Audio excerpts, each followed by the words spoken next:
Hi, everybody, and welcome to another episode of Cheers for Charity New Hampshire.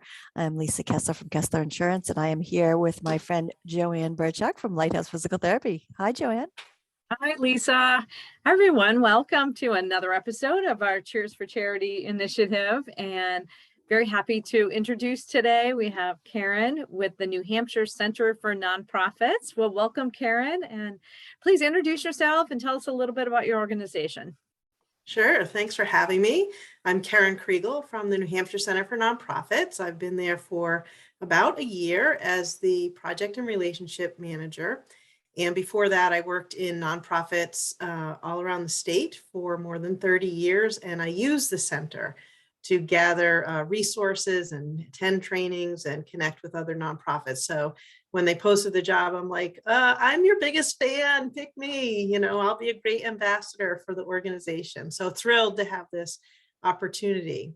So the New Hampshire Center for Nonprofits, we serve all of New Hampshire's nonprofits. There's about 6,500 charities, and they all have different missions, and we interact with nonprofits probably on a weekly basis in our personal lives, whether it's childcare or elder care or care for animals, environment, arts and culture and recreation, education, all of those things. And so the center wants to help those organizations, which are all nonprofit businesses, be healthy and thriving so they can fulfill their missions and support our communities. Wonderful. And we have been so amazed with our little thing we're doing here on the Seacoast as to how many we've interviewed, 80 some charities now, all serving the Seacoast area, and we still have a list of people we haven't talked to. So I know there's so many. Yeah, 6,500 in New Hampshire. That's amazing. Do you find that to be on par for most states, or is like New Hampshire just like the giving state? So New Hampshire is a little bit different from some of the other states who have larger governments. So our state, we pride ourselves on having a relatively small government, which means a lot of the services take place in nonprofits. And so we have a few more nonprofits than other states. But the Seacoast is thriving in part because of a lot of nonprofits that you've interviewed and the ones you're going to be talking to. I have had the pleasure with working with many who serve children and families. And I also a long time ago worked with the United Way of the Greater Seacoast to help nonprofits learn how to do logic models. So it was a great pleasure to do that. Well, and this is great too, because I'm sure, somebody has a great idea. They want to start a new nonprofit, fill a gap that still isn't being met out there. And what would be the first step? Would they come to you with this idea and then you help facilitate that, or how does that work? Sure. We have this huge resource library online, which is going to be even better this summer when we move to a new website and digital platform. So you'll be able to find things much more easily. But a lot of consultants and partners have submitted resources to this resource library. So there's a wealth there. Plus, our staff is very knowledgeable. I'm the newbie on the team, but people have been around for years. And Stephen Donahue is our nonprofit membership support person. And so if you call him, he will be able to help you find the resources that you need, find the trainings that you need, and connect with other people. As a matter of fact, he's going to be doing a quarterly introduction to benefits at the center and where you can find those resources. So you should look for that starting in July. What are you finding are the biggest needs right now with the nonprofits in our state? That's a great question. So we had a couple of focus groups to ask people what were the top things that were trending, and everybody said the same thing. We need to support the nonprofits with attracting and retaining the workforce and lifting up the workforce that's been hanging in there through these last couple of years. People are really struggling with increased demand for services and staff people needing to balance their own personal lives with their work lives. And it's been quite the struggle. but we're also passionate about our missions that I know that that we're going to be resilient through this challenging time. Finding you're offering them additional programming for this, or like how do you find that you're looking at maybe how to address some of this? So we're going to be focusing on our leadership summit in September on lifting up the workforce. So we are working right now on creating a program for that. In addition, we're expanding our consultant resource bank to help nonprofits, if they can't find staff, find interim workers or outsourcing services or temporary consultants to fill some of those roles, maybe development directors or finance directors, to keep the nonprofits functioning healthy.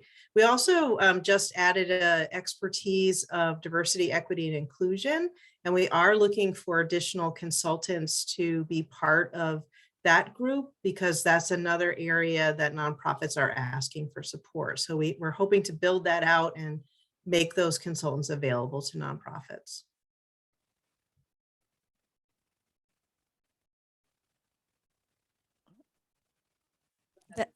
Oh, that's okay. Sometimes it's hard to know who's going to go next. So that's fantastic.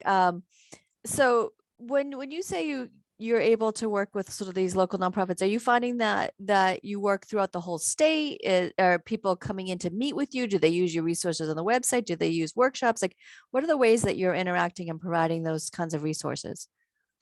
So we get calls and emails all the time from nonprofits that have questions about various things. Like you said, from community members who have this great idea and they want to start a nonprofit, or from for nonprofits that are like, I'm not sure what size I need to be in order to have a financial audit, or what are the rules around that, or from people who are looking for diversity, equity, and inclusion workshops or consultants. So we get calls and emails frequently. Then we have in-person and virtual workshops. And one thing that the pandemic did is make us better at offering virtual workshops. And some of the trends that have happened is that people sign up much later, but then they show up. And so our numbers of participants has really increased because a lot more people are able to access our programs virtually. And I think other nonprofits have found that when they have offered services virtually, that more people from farther away are able to access those. And so we are planning on doing some things in person, but we will continue to have this mix of virtual workshops to increase access and convenience, as well as time to connect in person. Do you want to take a few minutes and share with us about a very, very exciting project that you have coming up called New Hampshire Gives? Could you? I was hoping you were going to ask that question. I'm a big So fan. New Hampshire Gives has started in 2016, and I was actually the executive director of a nonprofit at the time. And there were not a lot of resources when they first started, but now there are tons of toolkits. So New Hampshire Gives a 24-hour give-a-thon from 5 p.m. on June 7th until 5 p.m. on June 8th, where last year over 14,000 donors donated $3.8 million to 584 nonprofits.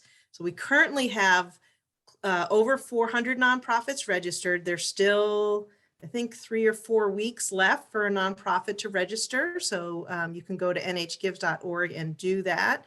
There are lots of fun things that happen. We have a live stream with celebrities and nonprofit interviews, nonprofit videos. Last year we had a game show. So all of this fun stuff happens while people in the community make donations to their favorite charities. And it really is quite the event. Last year was my first time on this side. And when I was scrolling through and watching videos, I was like, oh, I'm going to send them a check. And I'm going to click on the button and donate to them. So you have to have a budget because you can get swept up in all of the great work that the nonprofits are doing. Pick 3 or 4 or 5 or 6 or whatever your budget allows you to do, and make that charitable contribution. And there's a lot of match money out there. There's lots of employers that are matching their employees. We have a toolkit for that.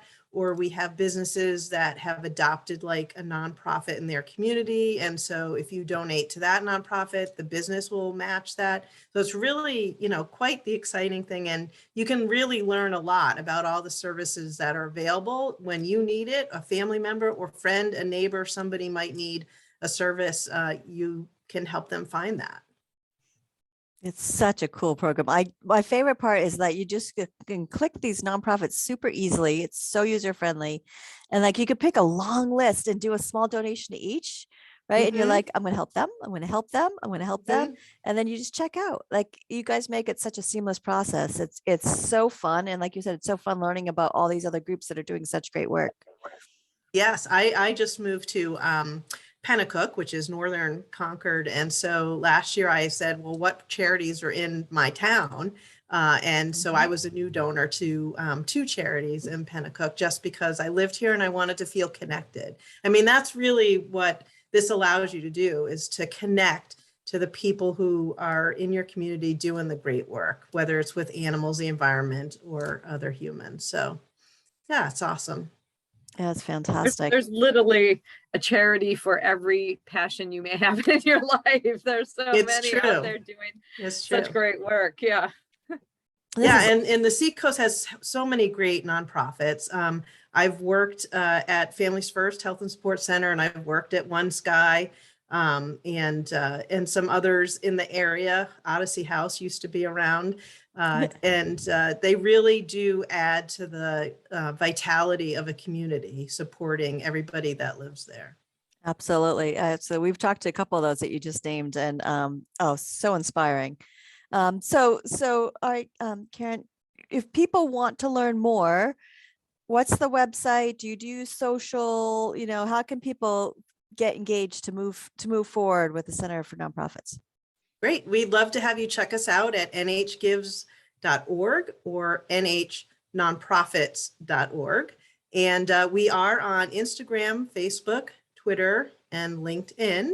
And there is a LinkedIn group that's called New Hampshire Nonprofits. And you can just ask to become a member of that group. It's for anybody who cares about New Hampshire nonprofits. And you can post about anything like, I want to serve on a board, or I'd like to volunteer, or I'd like to learn more about. So there's lots of good opportunities there. So nhnonprofits.org or nhgives.org. Perfect. Beautiful. Well, this has been awesome. We could talk for hours about the organization and all the great stuff that you do, but we're just so honored to be able to celebrate your organization and have a chance to talk with you today. So thank you so much. Thanks for having me. Have a great day.